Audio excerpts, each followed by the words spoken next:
आयुष्मान कहते हैं कि बचपन में जब उन्होंने फैंसी ड्रेस कंपटीशन में पार्ट लिया था तब वो 7 और उनका भाई 5 साल का था। उसी टाइम उनको ये रियलाइजेशन हो गया था कि उनको अगर एक्टर बनना है तो उनको फुल पैकेज बनना पड़ेगा, क्योंकि बहुत एफर्ट्स डालने के बावजूद भी आयुष्मान वो कंपटीशन नहीं जीत पाए। वहीं दूसरी ओर उनके छोटे भाई ने ज्यादा कुछ नहीं किया और वो कंपटीशन जीत गए। आयुष्मान को लोगों से तब अटेंशन मिलने लगा जब वो एक्टर्स की मिमिक्री और अपनी फैमिली फंक्शन में भी परफॉर्म किया करते थे। उनका फेवरेट नंबर मेरा जूता है जापानी का हुआ करता था। आयुष्मान का अनाउंसमेंट अब आ रहे हैं 482 सेक्टर 8 खुराना साहब के बड़े लड़के मास्टर आयुष्मान करके होता था। आयुष्मान कहते हैं कि अगर आपको कुछ करना है तो आपको सबसे पहले अपने आप को समझना होगा कि आप करना क्या चाहते हो, देन उसके हिसाब से काम करना पड़ेगा। Know yourself, prepare yourself, love and respect yourself, make your weakness your strength and supplement your strength with an equal dose of humility. क्योंकि आयुष्मान 5 मिसकैरेजेस के बाद हुए थे, इसीलिए ये बहुत दुबले पतले थे। इसी वजह से ये कॉन्फिडेंट फील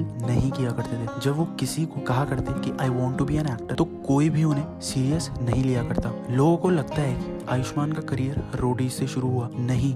जब वो 17 साल के थे तो उन्होंने चैनल वी के singing reality show pop star में पार्टिसिपेट किया और टॉप 8 में बाहर हो गए। क्योंकि सिंगिंग इनका फोटे नहीं था, इसीलिए शो से बाहर होने के बाद ये क्लासिकल सिंगिंग में ट्रेनिंग लेने लगे, क्योंकि वो आर्ट से जुड़ा रहना चाहते थे। आयुष्मान कहते हैं कि जो चीज आपको फैसिनेट करे, जिसे करने के लिए आपको सोचना न पड़े, वो करो। और वो चीज मेरे लिए आर्ट थी। मुझे बचपन से ही एक्टर बनना था, बट मैंने उससे जुड़ी चीजों को सीखने के लिए कभी ऐसा नहीं कहा कि मुझे तो एक्टर बनना है and why I am doing this, why I am learning singing और why I am playing guitar. चीजें सीखने के लिए आपको सेल्फ ऑब्सेशन खत्म करना होगा। पैशन फॉलो करने के चक्कर में आयुष्मान ने 12th के बाद BDS मेडिकल कॉलेज में आई सीट को छोड़ दिया और DAV कॉलेज में एडमिशन ले लिया और वहाँ थिएटर करने लगे, जहाँ इन्होंने टोया, लोहे का स्वाद, मन की भड़ास जैसे प्लेज परफॉर्म किए। वो कहते हैं कि आपको अपने सपनों के लिए रेबेल तो होना ही पड़ेगा। इनके थिएटर ग्रुप का नाम आगाज था। आयुष्मान कहते हैं कि जब भी अपॉर्चुनिटी मिले उसे लपक लेना चाहिए। क्योंकि मुझे एक्टर बनना था तो मैंने कभी ऐसा नहीं सोचा कि मैं डायरेक्ट ही एक्टिंग करूंगा। कॉलेज में मुझे एक दिन MTV रोडीज से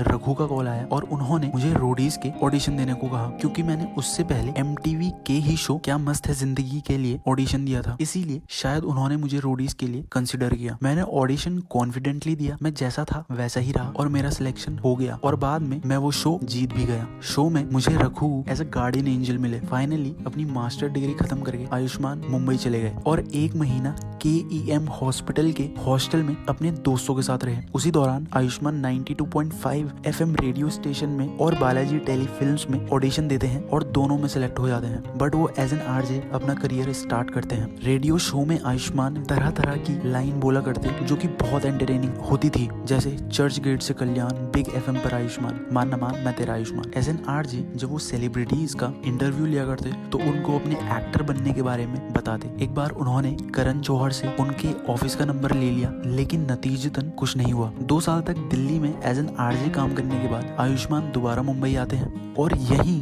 RJing के साथ daily soaps, TV host, VJing के लिए ऑडिशन देना चालू करते हैं और उन्हें कई शो मिलते भी हैं। एक टाइम ऐसा था जब आयुष्मान 3 जॉब्स एक साथ कर रहे थे। जी नेक्स्ट का एक थी राजकुमारी, बिग FM में RJ एंड MTV के साथ VJing। वो सिर्फ ट्रैवलिंग के ही दौरान सोया करते थे। उस टाइम इन्होंने मूवीज में भी काम किया, बट वो मूवीज पूरी तरह न बन सकी। आयुष्मान कहते हैं कि फेम के पीछे भागने का कोई मतलब नहीं है। जब आप कोई चीज आउट ऑफ द बॉक्स करोगे तो लोग खुद ही आपको नोटिस करेंगे। अपने टैलेंट को बोलने दो instead of talking about yourself. India's got talent के 2 सक्सेसफुल सीजन होस्ट करने के बाद आयुष्मान ने म्यूजिक का महामुकाबला शो होस्ट किया। देन उसी टाइम उन्हें IGT का 3rd सीजन ऑफर हुआ, बट आयुष्मान कहते हैं कि IGT में मैं बहुत कंफर्टेबल फील करने लगा था, इसीलिए मैंने डांस रियलिटी शो चूज किया जिसे ऋतिक रोशन जज कर रहे थे। आयुष्मान अपने पंजाबी 1 लाइनर वहां भी मारा करते थे। आपको अपने कंफर्ट जोन से बाहर निकलना होगा, तभी आप कुछ कर पाओगे। क्योंकि वो शो ऋतिक रोशन होस्ट कर रहे थे तो इसीलिए सारी लाइमलाइट ऋतिक पर होनी थी। बजाय इसके उन्होंने फिर भी इस शो को होस्ट करना चूज किया, क्योंकि वो वहां पे लाइमलाइट अपने ऊपर करने पर मेहनत करना चाहते थे। इसी दौरान आयुष्मान को सुजीत सरकार की मूवी विक्की डोनर ऑफर हुई। उस टाइम बड़े बड़े एक्टर्स इस मूवी को हाथ नहीं लगा रहे थे। आयुष्मान कहते हैं क्योंकि मैंने रोडीज में स्पर्म डोनेशन का टास्क किया था तो मुझे पता था मूवी अच्छी जाएगी या बेकार। शूटिंग के टाइम आयुष्मान कॉलेज में दोस्त के साथ कंपोज किया गया सॉन्ग सुजीत सरकार को सुनाते हैं और वो उसे मूवी में अप्रूव भी कर लेते हैं, जो कि था पानी दा रंग। आयुष्मान कहते हैं कि मुझे सिर्फ एक्टिंग करनी थी, मैं स्टार बनूंगा या नहीं ये मैंने कभी नहीं सोचा था। विक्की डोनर के बाद आयुष्मान ने यश राज बैनर की 3 मूवीज साइन की and over the period of time वो आगे बढ़ते गए। करियर के शुरुआती दौर में इन्होंने काफी फेलियर्स देखे, इसीलिए ये कहते हैं कि आपको जितनी जल्दी फेलियर्स दिख जाएं उतना ठीक है, नहीं तो आप बाद में फेलियर्स को झेल नहीं पाओगे। Failures are the best teachers. Ayushmann को लेकर करण जौहर कहते हैं कि आयुष्मान वो आउटसाइडर थे जिन्होंने प्रूव किया है कि कैसे एक आउटसाइडर फिल्म फर्टिनिटी के अंदर अपने पैर जमा सकता है और कैसे फिल्म फर्टिनिटी उसे एक्सेप्ट कर सकती है। वहीं प्रियंका चोपड़ा कहती हैं कि आयुष्मान के एक्सपीरियंस आपको हंसाएंगे, रुलाएंगे, आपको इंस्पायर करेंगे और रियलिटी चेक भी देंगे। आयुष्मान कहते हैं कि आपको अपने पुराने रिलेशन को इम्पोर्टेंस देनी चाहिए, चाहे आप किसी भी मुकाम में क्यों ना हो। काम चाहे छोटा हो या बड़ा, उसमें बेस्ट देने की ट्राई करो। क्या पता वो काम आपके लिए कौन सी अपॉर्चुनिटी ला दे। जिस पोजीशन में आप हो उसमें आपको क्रिटिक्स को एक्सेप्ट करने के लिए रेडी रहना होगा। ये आपकी ग्रोथ के लिए जरूरी होता है, ये आपको बेस्ट परफॉर्म करने के लिए प्रेरित करता है। इनको पॉजिटिवली लें। आयुष्मान कहते हैं कि ये बुक उन सब को मोटिवेट करने के लिए है जो लोग मुंबई आ गए हैं एक्टर बनने के लिए, जो आराम नगर में लाइंस में खड़े हैं और जिन्होंने अपने ड्रीम्स में गिव अप कर दिया है। ये बुक उन सबको मोटिवेट करेगी और रियलिटी चेक देगी। वहीं रणवीर सिंह आयुष्मान के बारे में कहते हैं आयुष्मान की जर्नी होलसम है, आपको उसमें सब देखने को मिलेगा जो आपको रियलिटी में पता होना चाहिए। एस्पायरिंग एक्टर्स को डेफिनेटली ये बुक पढ़नी चाहिए।